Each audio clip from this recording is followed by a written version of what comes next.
अगर ज्ञानवापी का कोई नेचर था, ज्ञानवापी मस्जिद थी, तो वो मस्जिद ही रहेगी, उसको बदला नहीं जा सकता। एक फायदा तो गवर्नमेंट को ये होता है कि महंगाई की मार पे चर्चा नहीं होता, क्योंकि हिंदू मुस्लिम और मंदिर मस्जिद का चर्चा होने लगता है। नहीं, हल यही है कि मस्जिद को प्रोटेक्ट करना है। खुदा भी अपने बंदों के इम्तिहान लेता है, और कुछ लोग कह रहे हैं कि नहीं वो शिवलिंग है, तो उस हिस्से को प्रोटेक्ट करने की बात है। लेकिन उससे वजू को रोक देना ये कहाँ से जायज़ है, जिस बात को सुप्रीम कोर्ट ने माना कि हाँ वजू रुकना नहीं चाहिए। जो भी हो रहा है ये ठीक नहीं हो रहा है। इसको हम इलाहाबाद के फॉर्मर चीफ जस्टिस रहे इलाहाबाद हाई कोर्ट के, जस्टिस अमर साधन, उनका एक बयान था कि लोअर कोर्ट जो है वो कॉम्प्लिसिट है, क्योंकि लोअर कोर्ट ने ही ये सर्वे का ऑर्डर दिया बजाय इस बात के कि 1991 का act, places of worship act है, जो प्रोहिबिट करता है इस बात को कि आप किसी भी रिलीजियस प्लेस का, उसका नेचर को आप बदल नहीं सकते। अगर कोई मंदिर है तो आप उसको मस्जिद नहीं बना सकते, अगर कोई मस्जिद है तो आप उसको मंदिर नहीं बना सकते। ये हमारा कानून है 1991 का, और इस कानून का सीधी उल्लंघन करते हुए लोअर कोर्ट ने सर्वे का ऑर्डर दे दिया। तो इसी के ऊपर में टिप्पणी है इलाहाबाद हाई कोर्ट के फॉर्मर चीफ जस्टिस अमर साधन का। जी, जिस तरह से वही पैटर्न सिर्फ ज्ञानवापी मॉस्क नहीं, वहाँ पे भी मथुरा में भी केस फाइल किया जा रहा है, केस को उठाया जा रहा है।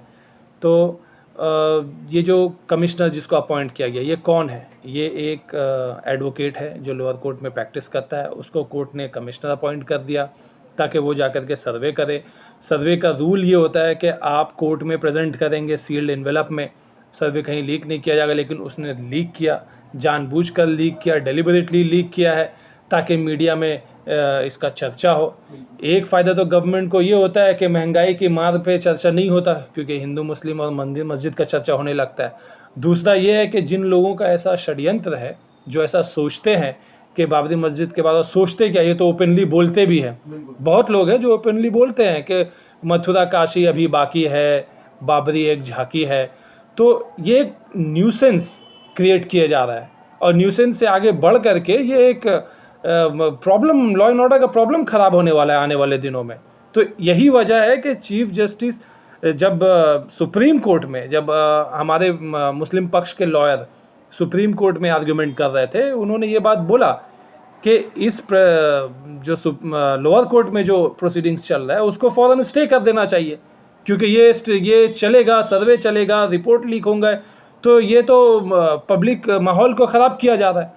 सुप्रीम कोर्ट ने अपने विजडम में डिसाइड किया कि नहीं, जिस लोअर कोर्ट में ये मैटर चल रहा था वहाँ से हटा करके वाराणसी के डिस्ट्रिक्ट जज में, जो थोड़े से सीनियर हैं, उनको ये, तो ये सुप्रीम कोर्ट का फैसला है। देखिए, सुप्रीम कोर्ट तो पहले भी सरेंडर कर चुकी है, कहा है आस्था का मामला है। हमारे बाबरी मस्जिद के जो जजमेंट आया उसमें सुप्रीम कोर्ट ने कहा कि मस्जिद को शहीद किया गया, ये एक क्रिमिनल एक्ट है, लेकिन क्रिमिनल एक्ट करार भी दिया, और जिन लोगों ने मस्जिद को शहीद किया उन्हीं को ही वो जगह भी दे दिया।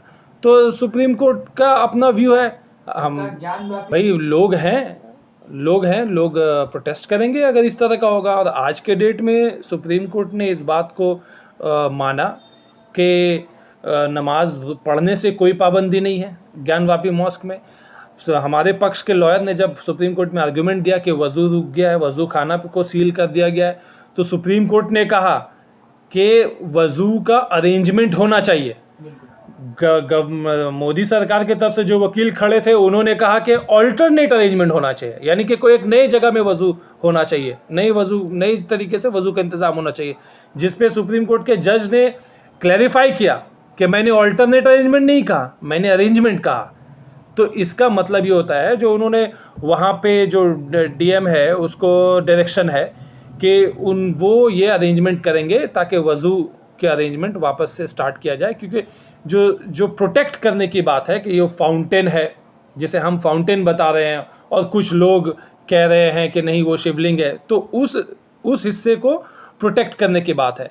लेकिन उससे वज़ू को रोक देना ये कहाँ से जायज़ है, जिस बात को सुप्रीम कोर्ट ने माना कि हाँ वज़ू रुकना नहीं चाहिए, वज़ू का अरेंजमेंट होना चाहिए। देखिए, एक बात को हमेशा याद रखिए, बहुत पुरानी कहावत है कि झूठ को 100 बार चिल्लाकर बोलो तो वो सच बन जाता है।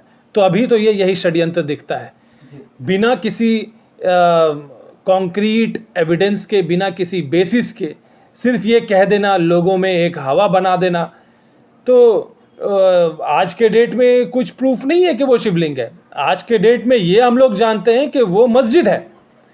कानून यह है कि 1947 15 अगस्त के दिन अगर ज्ञानवापी का कोई नेचर था, ज्ञानवापी मस्जिद थी, तो वो मस्जिद ही रहेगी, उसको बदला नहीं जा सकता। तो ये जो षड्यंत्र किया जा रहा है, ये लोगों को समझने की ज़रूरत है। ये जो हमारे हिंदू भाइयों को भी समझने की ज़रूरत है, और लोग समझते हैं, क्योंकि सोशल मीडिया पे ऐसा नहीं है कि सिर्फ मुस्लिम ही इस पॉइंट पे वोकल है। भाई बहुत सारे मेजॉरिटी पॉलिटिकल मतलब मेजॉरिटी कम्युनिटी के थिंकर हैं जिन्होंने बोला कि भाई ये सही नहीं है, आप जो कर रहे हैं, ये फाउंटेन है, वो दिखता है कि वो फाउंटेन है, ये शिवलिंग नहीं हो सकता। और लोगों ने बहुत तरह के कयास लगाए। तो अब आप किसी नेता ने कहा कि एटॉमिक वो हमारे एटॉमिक रिसर्च सेंटर को, जिसका स्ट्रक्चर भी कुछ उसी तरीके का है, कि आप उसको भी शिवलिंग बोलेंगे। बहुत सारा ऐसा सोशल मीडिया में बात उठता है, तो बहुत सारा दावा है। लेकिन कोर्ट इस तरीके से अगर फैसला सुनाएगी, कोर्ट ने तो कोई फैसला नहीं सुनाया है कि भाई वो फाउंटेन नहीं है, वो शिवलिंग है, ऐसा कोई फैसला नहीं है कोर्ट का। लेकिन हाँ, प्रोसीडिंग अभी क्योंकि लोअर कोर्ट में अलाउ किया है प्रोसीडिंग चलने के लिए, सबसे पहला बात है कि मेंटेनेबिलिटी, कि क्या इस तरह का मामला कोर्ट में चल सकता है, क्या ये मेंटेनेबल है या नहीं है। इस पॉइंट को सुप्रीम कोर्ट ने कहा है कि डिस्ट्रिक्ट जज डिसाइड करेगी। अगर सुप्रीम कोर्ट चाहती तो अभी उसको रोक सकती थी, लेकिन सुप्रीम कोर्ट ने डिसाइड किया कि अभी रोकेंगे नहीं, अभी वेकेशन का टाइम है, वेकेशन से पहले उन्होंने इस तरह का जजमेंट दे दिया है, वो प्रोसीड करेगी उसी बेसिस पे वाराणसी के डिस्ट्रिक्ट जज। तो तौसीफ भाई क्या लगता है इसका हल? नहीं, हल यही है कि मस्जिद को प्रोटेक्ट करना है, और क्या हल होगा। भाई खुदा भी अपने बंदों के इम्तिहान लेता है, कि अपने बंदे, खुदा के बंदे अपने इम्तिहान देंगे, इम्तिहान में हिस्सा लेंगे और पास होंगे।